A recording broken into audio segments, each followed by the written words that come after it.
Hi, I'm Mark Baber. I'm the Technical Marketing Manager here in the UK and Ireland for Sony's photo channel. Now, I haven't just got one lens to review in this video, I've got three, and I've managed to get my hands on early samples of the following three lenses. First up, it's the 24mm f2.8. Secondly, it's the f2.5 40mm. And finally, the 50mm f2.5 from Sony. These are standard G lenses. Now, the three things they've got in common are build quality, image quality, and overall handling is superb for these small, compact lenses. And when you combine these lenses with a alpha body like an A7C, it's a perfect street photography combination. Let's have a closer look at how these lenses can perform.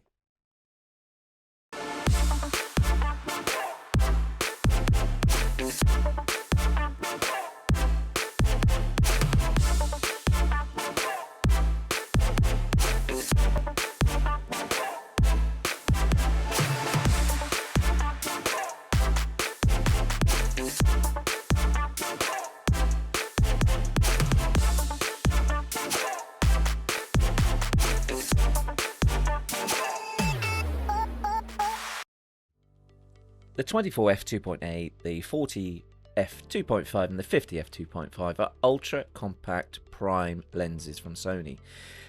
It now forms part of the E-mount strategy, which contains 63 native lenses, that's 43 full frame lenses and 20 APS-C lenses. All our lenses fit on the APS-C and full frame cameras. It also applies to our cinema line of cameras as well, so whether it's stills or movies, you can use the full range of lenses on all of these bodies. And that's if you're an amateur or a professional within the system. The 24mm has 7 groups and 8 elements with aspherical lenses delivering high resolution. It has ED glass and internal focusing, and the ED glass suppresses any chromatic aberration. You'll find 9 groups and 9 elements on the 40mm, again with aspherical lenses and internal focusing. And on the 50mm, you also have 9 groups and 9 elements with aspherical lenses, plus internal focusing and the ED glass to reduce chromatic aberration. The lenses have a focus ring, aperture click control, a focus hold button, and a focus mode switch. The exterior is made from aluminium and also is the hood. The iris ring, the focal length markings, and the logo have been engraved on the lens. I feel this gives a really good finish and feel to the quality of the lenses. Now, when we compare this to the 50mm f1.8, this lens is 59.5mm long and weighs 186 grams. The 50mm f2.5 weighs 174 grams, and as you can see from the size, it's a lot smaller. Now again, if you look at the 50mm f1.4 Zeiss, it's 108mm long and weighs 778 grams. The 24mm f2.8 weighs 162 grams. The 40mm f2.5 weighs 173 grams. The 50mm f2.5 weighs 174 grams. They all have quite a few things in common, and it's really based around the image quality, the lightweightness of it, and also the build quality, and they're really easy, small and light to put onto the camera body, and in this instance we use the A7C. Now, all three lenses have high resolution and incredible bokeh for the price point and for the size and weight of these lenses. All three lenses are dust and moisture resistant, they have internal focus, and they're all fast, precise and have quiet autofocus. They're excellent for tracking AF and also for moving objects, so perfect for stills and also movies.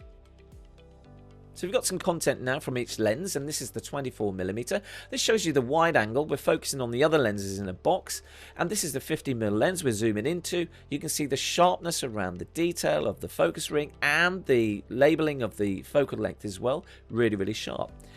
The 40mm, you can see here, very shallow depth of field. This is my wife working in her office, and this is a plant we're focusing on in the foreground.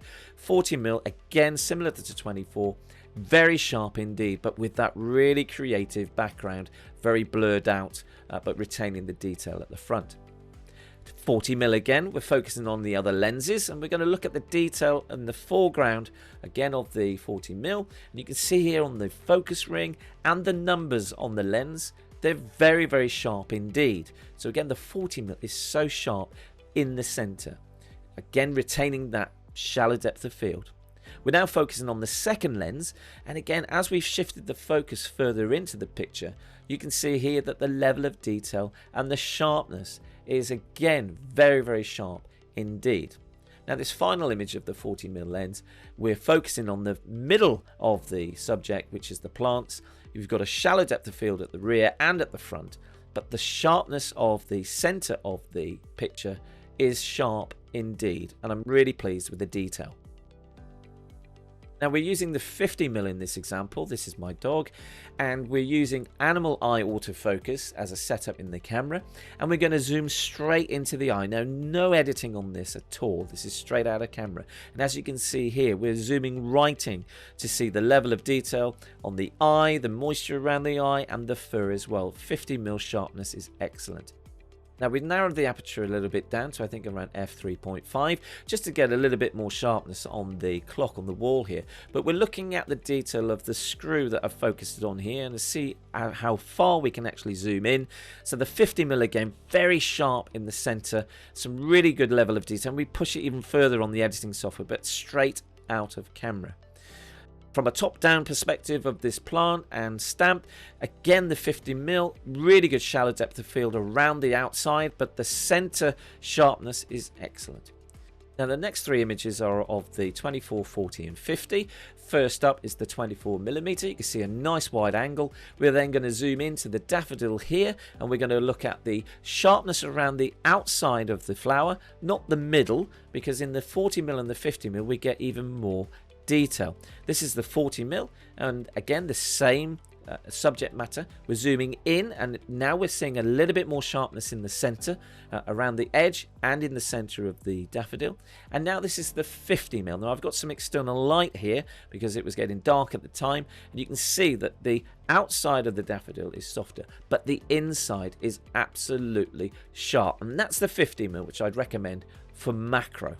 Now this was an image just taken by accident. The lenses are out of focus obviously, but I was looking at the level of detail. This is the 50mm again of the wood in the table. Now we zoom right in here, I think this is around 300%, but I've started to see detail that I can't see with the naked eye. Spots of paint, the detail in the wood. So the detail, the level of detail on the 50mm lens is really sharp indeed when you're blowing things up. And again, this is now with the 40mm lens, and just again to show you the level of detail in this lens around the screw that's in the back of the lens here, you can see zooming into 200-300%, the level of detail on the 40mm lens is extremely sharp. So that's the 24mm, the 40mm and the 50mm brand new G standard lenses from Sony. Now the image quality, as you've seen, is superb, but I have to say again that the build quality and the handling of these really small compact lenses is superb to use, especially when you're using it with, say, a smaller alpha body like the A7C. So I highly recommend these lenses for street photography, portraiture, landscape, in fact all types of photography, including video as well.